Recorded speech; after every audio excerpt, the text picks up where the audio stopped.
Our story begins in the late 80s, when two loving people decided to have 3 sons, each with an English name, which seemed to be appropriate at that time. The first son was called David, and he had a beard and glasses and a sloppy sweater, and never really seemed to know what the heck was going on. At certain times, he would just stand there, ignoring any ongoing action, while thinking of happy stuff, like Brazil or bricks and birds. His family later discovered that he had what was then called the standing stupidly in the back, looking in random direction syndrome. The second son was called Michael, and he was very strong. No, he wasn't.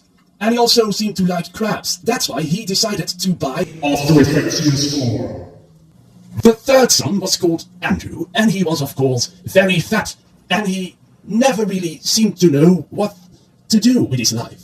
Well, except, of course, for gaming, which is close to doing jack shit, if it wasn't for the fact that he was constantly accompanied by his friend Felix, who thought he was an Irishman, but in fact, he was a Russian clown, like Andrew. Together, these two Ruskies, with David, decided to start Monkey Productions, a low-budget production studio known for hits such as Fat Dancer, Fat Ninja, and Fat Random Bulgarian Kids Looking Sad and Dressing Up as Santa.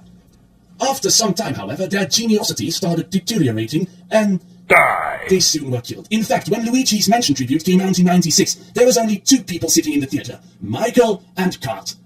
Wait, who? Kurt! Well, short for Catherine, short for Catherine Astapotamus, long for Car, and she had a credit card, so everyone loved her.